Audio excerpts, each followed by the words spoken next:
We're less than a month away from the 12th anniversary of the 9/11 terror attacks.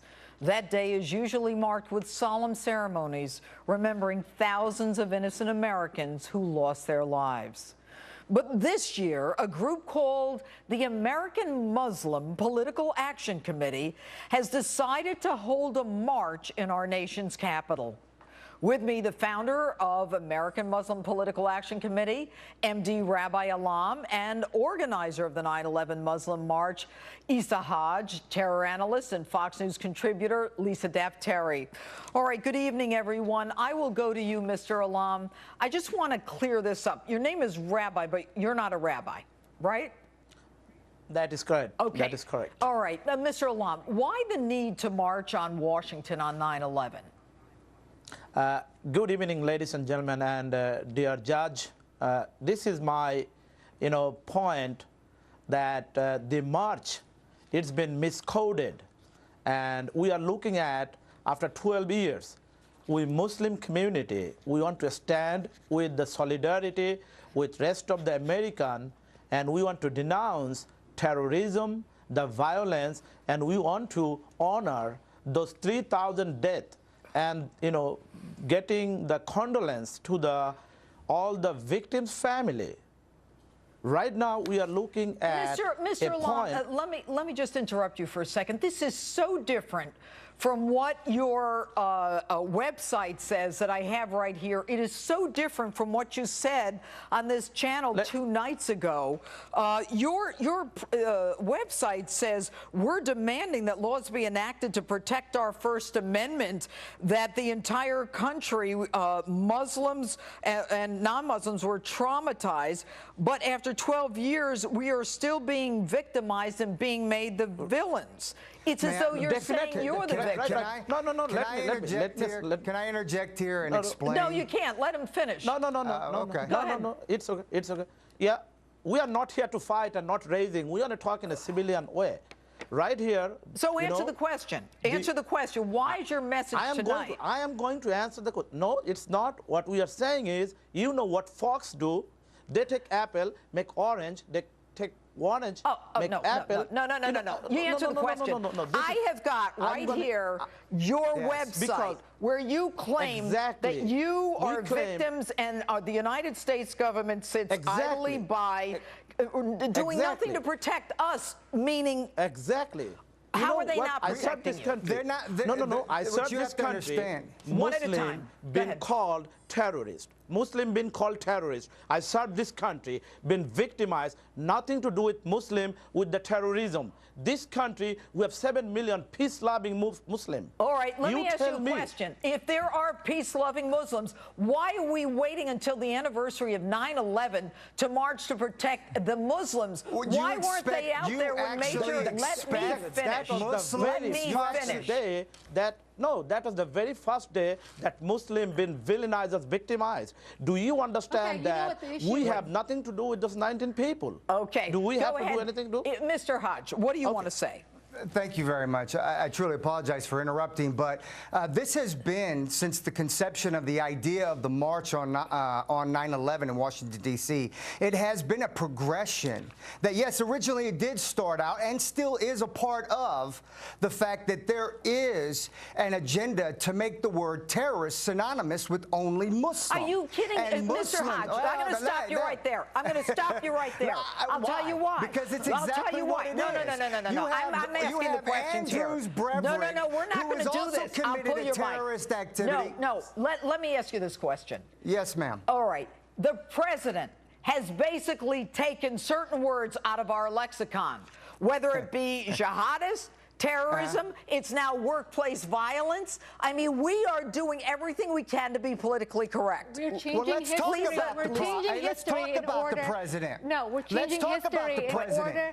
The fact is, he has killed more Muslims in his 5 years. He has killed more Muslims in his 5 years than Bush did in his entire 8. All right, Mr. Hajj, I am by no stretch of the imagination a fan of Obama. I am by no stretch of the imagination nothing to do This with is it. Well, that's about what you your made website. It. You made it about Obama by Let me explain something to you. What I'm saying is, in society today. All of these wait a minute. I'm not words. going to do this. Cut his mic. What? Go ahead. You know, we were rewriting history in order to compensate and not offend any Muslims in this country. The irony of the situation is that would you guys be able to do any of these you have freedom to assemble, you have freedom of speech. You can organize as many marches as you want. You can do it on September 11th, 12th, and 13th.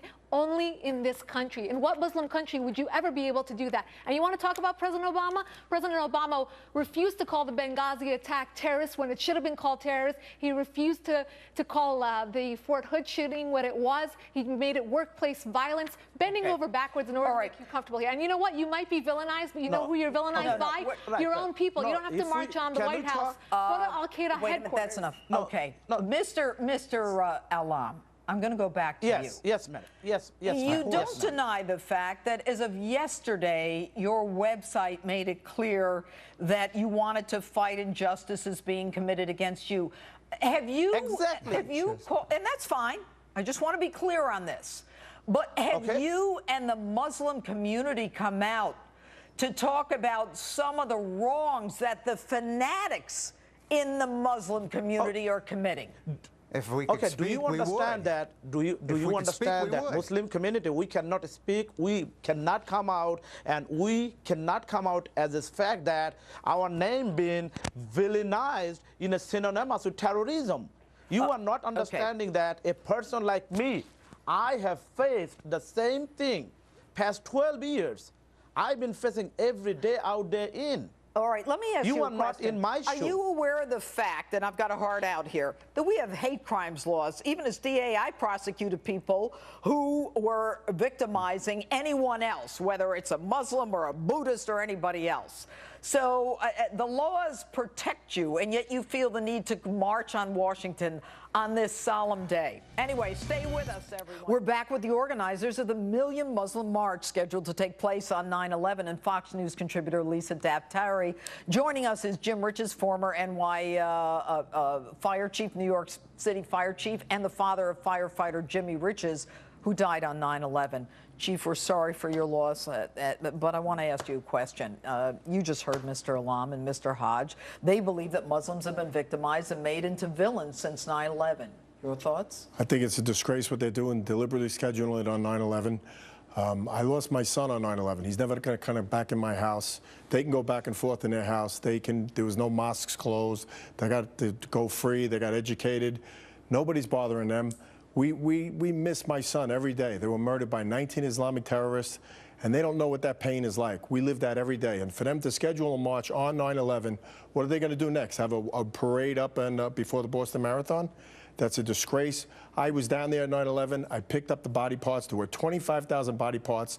People were crushed to death, my son's body included. I took it out of there on March 25th, 2002. There's 1,000 families that have never recovered anything. They don't have a cemetery to go through. That's pain, that's persecution. We're the victims, not them, and they are allowed to live here in America and do everything that they can do. All right, and Mr. Alam, what do you say to that? Yes. Can I interject? Go, like, go. if we want to, in a civilian order, if we want to talk, please just listen. We are trying to bring and say that maybe those 19 nut job did something. We want to show respect to those family. But at the same time, we want to say the people that we are not the problem. There is a fear against us. We are not the problem for the American society. But then why do you want to do it? Why do you want to do it on 9/11? Listen, I was we are showing listen, I was born and raised in this country. We are respecting. We are respecting. Am I still muted? We are respecting. Okay. No, Lisa, you are on. You know, you might feel. I mean, No, if you feel villainized, you feel villainized, and I know there are many peace-loving Muslims out there, and I respect all the peace-loving Muslims. But your anger is misdirected. You're not. No. There's no reason for you to be going to the White House. You can go to Al-Qaeda headquarters, and you should protest there because they're the ones who villainized your religion. All right. Let me just say that the blood of Americans has been spilled for Muslims in Bosnia, Kosovo, Kuwait, Afghanistan, and Iraq. Mr. Alam, Mr. Hodge, Lisa, Chief Riches, thanks so much for being with us this evening.